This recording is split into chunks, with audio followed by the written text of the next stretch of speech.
Bismillahirrahmanirrahim. Assalamualaikum warahmatullahi wabarakatuh. Yang terhormat Ibu Rosita Mubadilah, Magister Pendidikan. Yang saya banggakan teman-teman kelas PBAA yang berbahagia tentunya.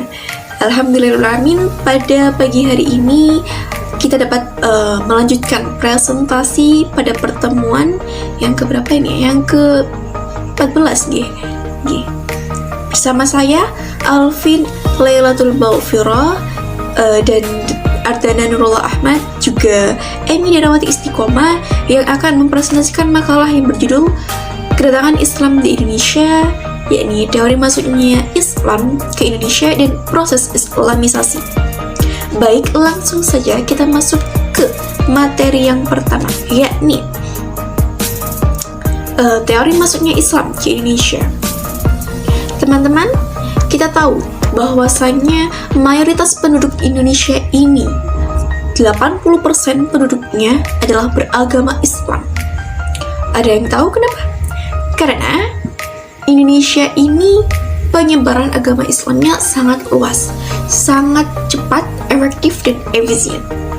Nah, ketika kita mempelajari agama Islam, kita harus tahu nih dari mana agama tersebut, siapa pembawanya, daerah mana yang menjadi asal muasal didatanginya agama tersebut, kemudian kapan datangnya, dan bagaimana konsepnya, kemudian ajaran-ajarannya.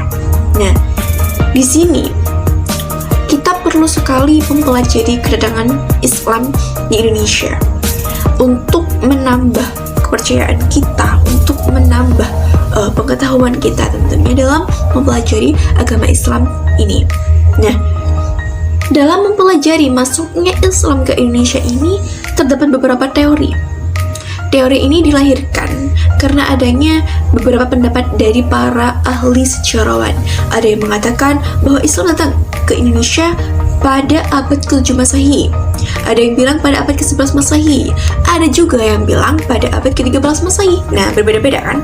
Ada juga yang bilang nih, dari Arab, dari Gujarat, dari Persia, dari Cina, dari Turki, dan macam-macam.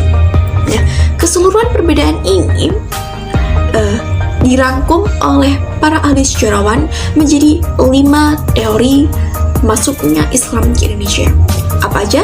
Yang pertama, teori Arab, yaitu agama Islam masuk Indonesia dari orang-orang Arab. Yang kedua, teori Gujarat, yang maksudnya orang-orang Islam dari Gujarat ini menyebarkan Islam ke Indonesia, sehingga kita dapat merasakan indahnya Islam itu melalui mereka. Yang ketiga, teori Persia. Teori ini dicetuskan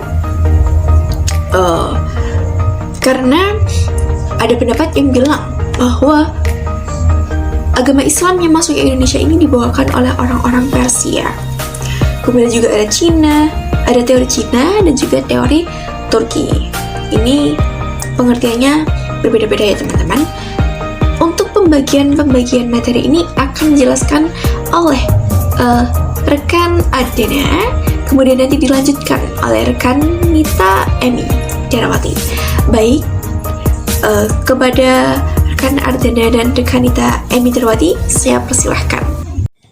Baik, di sini saya akan melanjutkan presentasi dari Mbak Alvin tentang teori Arab dan teori Gujarat.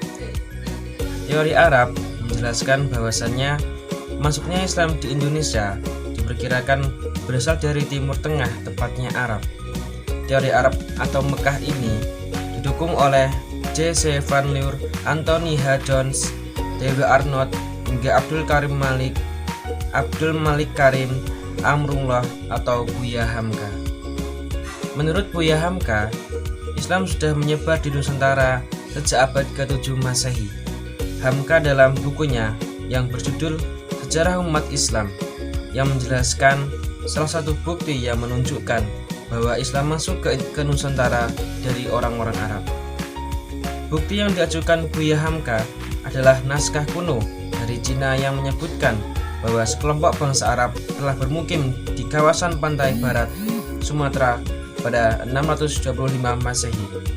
Di kawasan yang pernah dikuasai kerajaan Sriwijaya itu juga ditemukan nisan kuno yang bertuliskan nama Syekh Rukunuddin yang wafat pada tahun 672 Masehi. Teori dan bukti yang dipaparkan Hamka tersebut didukung oleh T.W. Arnold yang menyatakan bahwa kaum saudagar dari Arab cukup dominan dalam aktivitas perdagangan ke wilayah Nusantara. Sebagian dari pedagang Arab tersebut kemudian menikah dan bermukim dan membentuk komunitas Islam.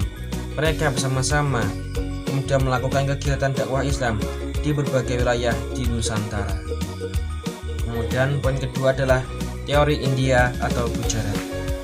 Teori yang dicetuskan oleh G.W. Cidrawes yang lantas dikembangkan oleh Snook Hawkins, J. Pitznapel, W.V. Sutherham, J.P. Mokute, hingga Sucipto Wirjosuparto ini yang meyakini bahwa Islam dibawa ke Nusantara oleh para pedagang dari Gujarat, India pada abad ke-13 Masehi.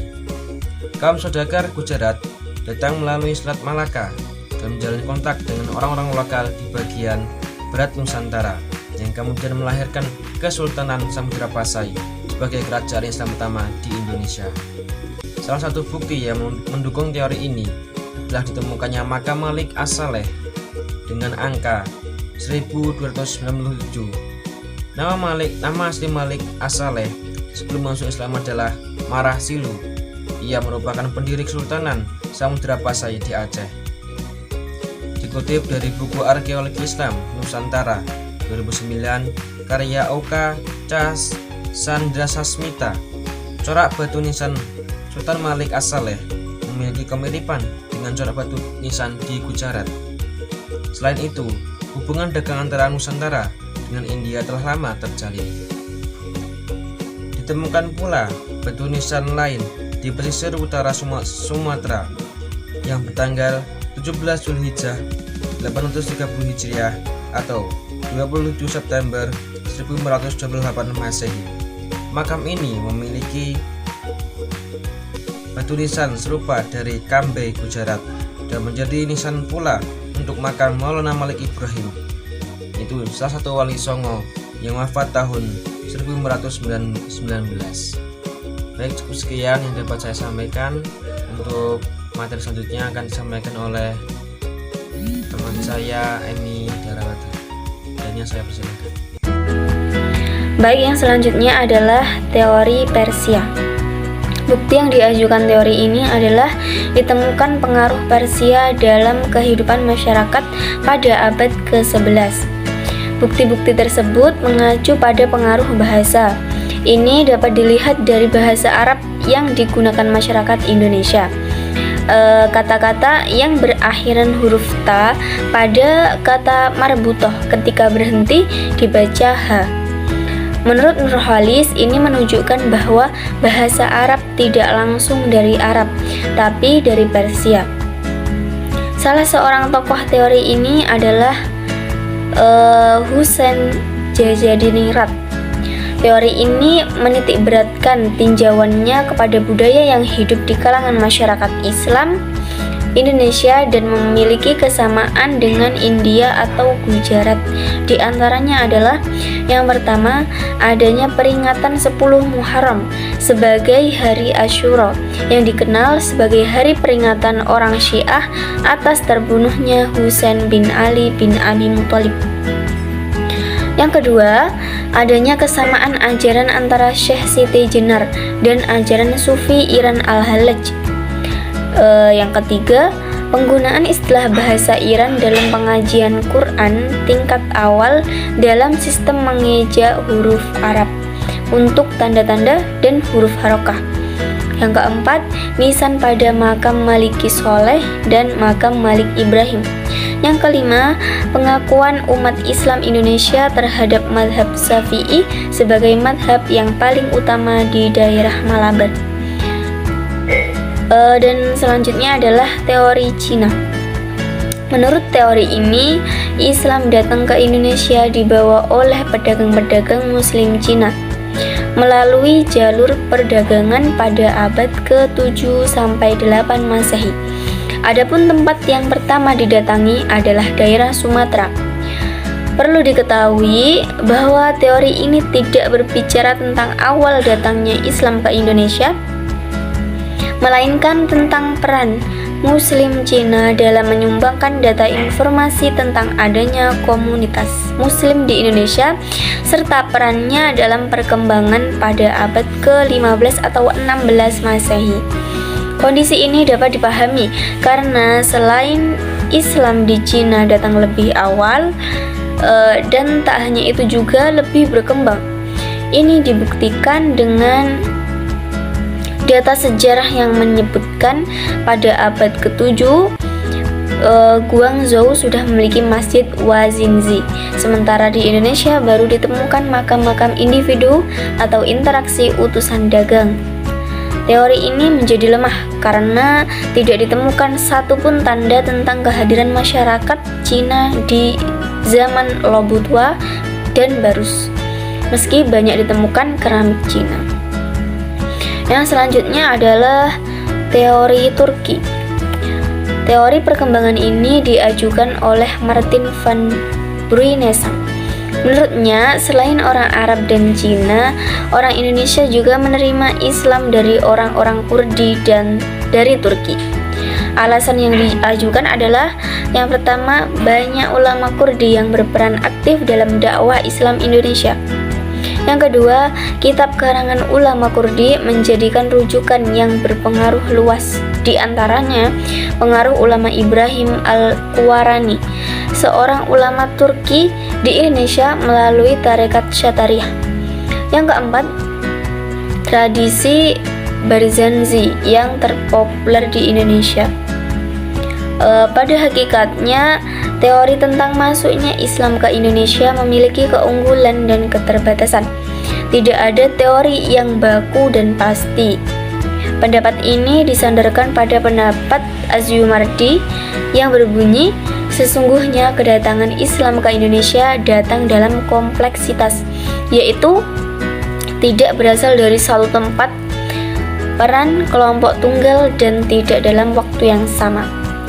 Argumen ini menjadi dasar bagi semua orang untuk menerima semua teori-teori di atas, tapi bukan tanpa sikap.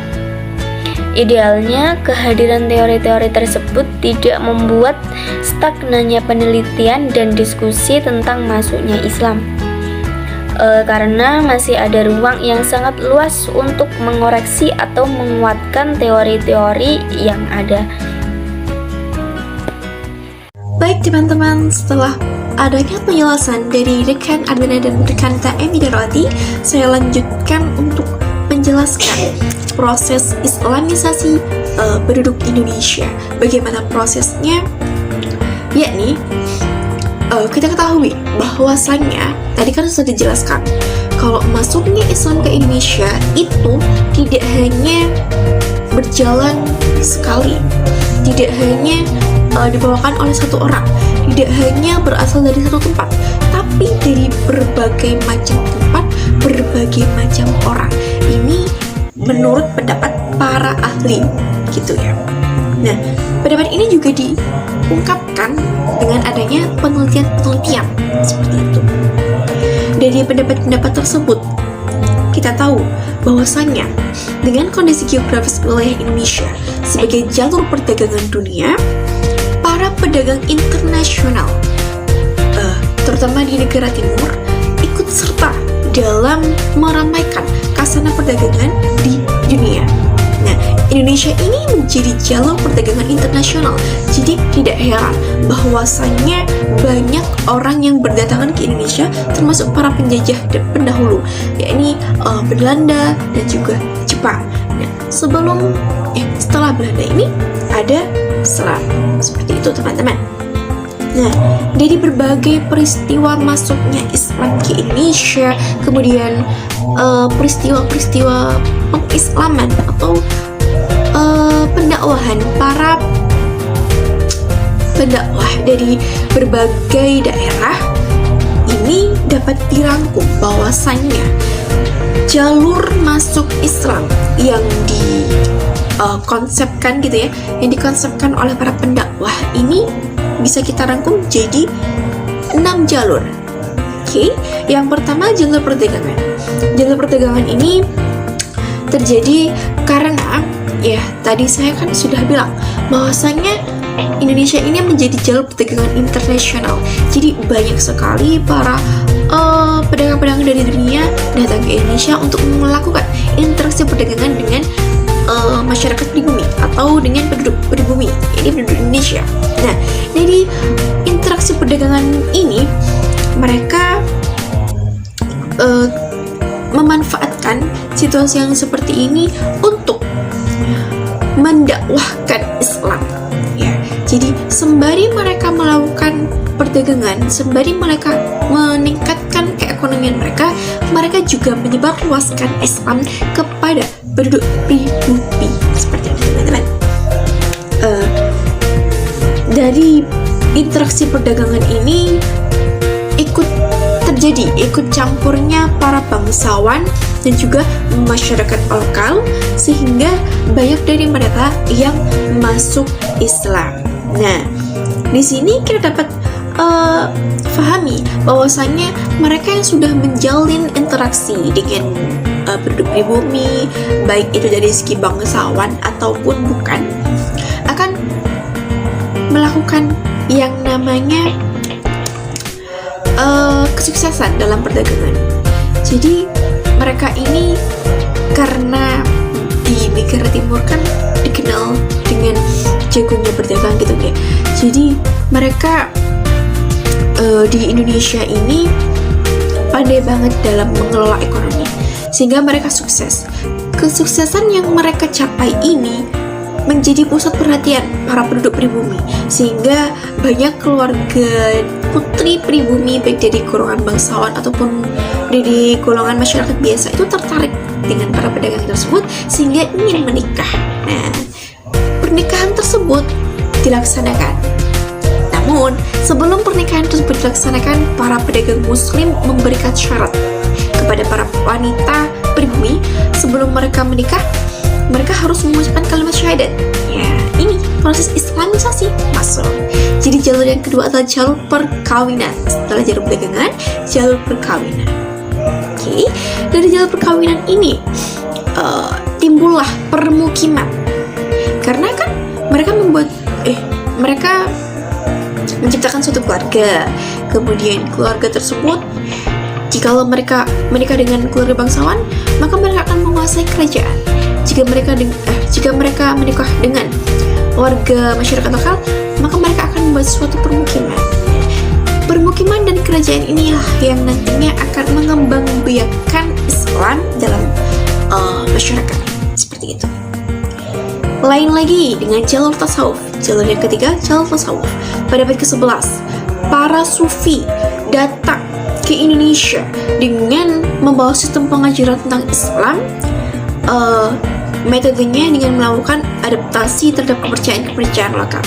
Nah, dengan tasawuf ini, penduduk pribumi lebih mudah dalam memahami Islam karena mereka mempunyai persamaan dengan akal pikiran yang mereka anut dengan agama sebelumnya.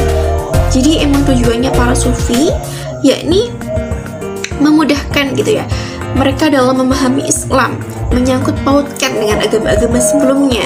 Jadi mereka sadar bahwasanya agama yang benar ini agama Islam gitu.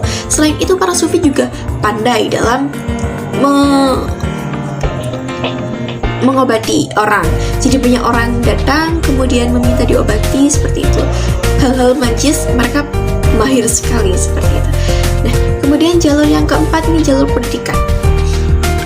Para pendakwah membangun pesantren yang nantinya menjadi pengkaderan para ulama, kemudian guru-guru madrasah dan juga kiai. Nah, alumni dari pesantren ini nantinya akan terjun ke masyarakat kemudian mendakwahkan Islam. Dengan pendakwahan Islam terjadilah proses islamisasi. Yang kelima, jalur kesenian. Jalur kesenian ini timbul karena adanya kekreatifan dari para pendakwah. Jadi mereka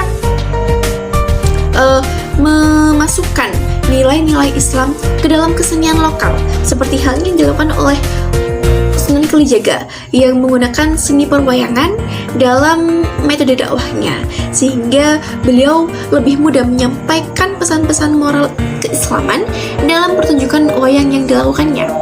Dalam pertunjukannya itu, beliau tidak meminta upah, tetapi beliau meminta agar masyarakat yang menonton tersebut mengucapkan kalimat syahadat sehingga mereka masuk Islam. Di sini terjadi proses islamisasi lagi, teman-teman. Selanjutnya, yang terakhir, jalur politik. Nah, di sini kan tadi saya bilang kalau ada juga perkawinan di antara para pedagang Muslim atau para pendakwah Islam dari negara lain dengan putri bangsawan atau mereka yang melakukan perdagangan dengan raja-raja atau para bangsawan penguasa politik.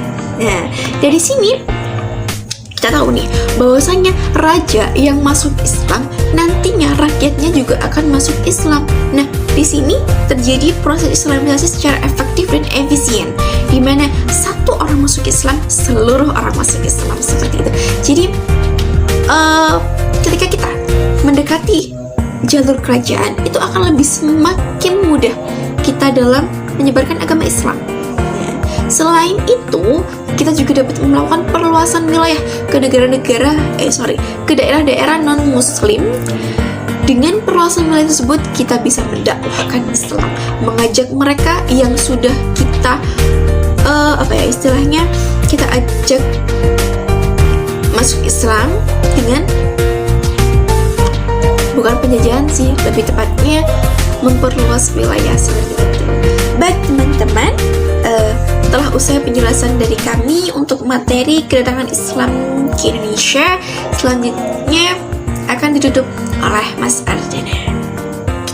Mas Ardana akan membacakan kesimpulan dari seluruh materi kita. Seperti itu. Terima kasih. Baik, di sini saya akan menyimpulkan materi dari awal tadi sampai akhir. Bahwasanya kesimpulannya adalah ada 5 teori masuknya Islam di Indonesia. A. Teori Gujarat oleh Snodgrass yang menyatakan masuknya Islam berasal dari Gujarat. Snodgrass menitik beratkan pandangannya ke Gujarat berdasarkan kurangnya fakta yang menjelaskan peranan bangsa Arab dalam menyebarkan agama Islam ke Nusantara. Kemudian, hubungan dagang Indonesia-India telah terjalin lama. Kemudian, inskripsi tertua tentang Islam terdapat di Sumatera, memberikan gambaran antara hubungan antara Sumatera dengan Gujarat, senada dengan pendapat W.V. Sutherhams yang menyatakan masuknya Islam ke Indonesia berasal dari Gujarat abad ke-13. Dibuktikan batu nisan dan sultan pertama dari kerajaan Samudra, yakni Malik al-Saleh yang wafat tahun 1297 Masehi. Teori B, yaitu teori Makkah atau teori Arab. Hamka menyatakan masuknya Islam ke Indonesia abad 1 Hijriah atau 7 Masehi dan peranan bangsa Arab sebagai pembawa agama Islam ke Indonesia. Kemudian teori C, teori Persia yang menyatakan kebudayaan masyarakat Indonesia mempunyai persamaan dengan Persia, antara lain kematian syahidnya Husain, adanya kesamaan ajaran Syekh Siti Jenar dengan ajaran Sufi Iran al-Hajjaj, penggunaan istilah bahasa Iran dalam sistem mengeja huruf Arab, nisan pada makam Malikus Saleh dan makam Malik Ibrahim di Gresik dipesan dari Gujarat. Teori Persia mempunyai kesamaan mutlak dengan teori Gujarat. D. Teori Cina yang mengatakan bahwa proses kedatangan Islam ke Indonesia, khususnya di Jawa, berasal dari para perantau Cina. Orang Cina telah berhubungan dengan masyarakat Indonesia jauh sebelum Islam dikenal di Indonesia. Pada masa Hindu-Buddha, etnis Cina dan Tiongkok telah berbaur dengan penduduk Indonesia, terutama melalui kontak dagang. Bahkan ajaran Islam telah sampai di Cina pada abad ke-7 Masehi, masa di mana agama ini baru berkembang. Sumanto Al-Qurtubi dalam bukunya Arus Cina Islam Jawa menyatakan, menurut kronik masa dinasti Tang, Di daerah Kanto, Zhangzhou, Guangzhou, dan pesisir Cina bagian selatan telah terdapat sejumlah pemukiman Islam. Relasi Jawa dengan Cina, Tiongkok, baik dalam pengertian hubungan diplomatik antar kedua negara atau kerajaan maupun kontak dagang, sudah berlangsung sejak klasik jauh sebelum Islam datang ke kawasan ini. Hubungan tersebut terus berlanjut saat Cina dikuasai dinasti Ming. Saat itulah menjadi arus perhubungan yang cukup intensif Jawa-Cina, yaitu dinasti Ming dengan kerajaan Majapahit. Teori E. Dibandingkan 4 teori yang telah disebutkan, anggapan bahwa Islam masuk ke Indonesia dari Turki tidak cukup terkenal. Menurut Martin van Brunesan, selain dari orang Arab dan Cina, masyarakat Nusantara juga menerima ajaran Islam dari orang-orang Kurdi dari Turki. Bukti yang melandasi teori ini adalah banyaknya ulama Kurdi yang berperan aktif dalam dakwah Islam di Indonesia. Kitab karya ulama Kurdi menjadikan rujukan yang berpengaruh luas. Pengaruh ulama Ibrahim al-Qurani, seorang ulama Turki di Indonesia, melalui tarekat Syatariyah. Tradisi Banjari yang populer di Indonesia. Saluran Islamisasi di Indonesia. Para pedagang dan imam-imam sufi memiliki andil besar dalam membumikan ajaran Islam di Nusantara, yang secara umum proses Islamisasi di Indonesia meliputi perdagangan, perkawinan, saluran pendidikan, Islamisasi melalui tasawuf, Islamisasi melalui kesenian, dan lain-lain. Di sisi lain, ulama merupakan tokoh sentral dalam proses kedatangan dan perkembangan Islam di Indonesia. Kedatangan dan perkembangan Islam di Indonesia dilakukan pertama kali oleh pedagang Arab yang kemudian dilanjutkan oleh para dai dari kalangan sufi profesional. Sosok ulama sufi melekat kuat pada dua sosok. Pertama, saudagar yang menyebarkan Islam melalui perdagangan sekaligus penompa detak jantung perekonomian rakyat. Dan kedua, pada sosok sultan yang menyebarkan Islam melalui kekuasaannya. Karakteristik yang mengkristal pada diri dai inilah yang membuat perkembangan Islam berlangsung secara efektif. Mungkin sekian dari kelompok kami. Apabila kurang lebihnya mohon maaf. Wassalamualaikum warahmatullahi wabarakatuh.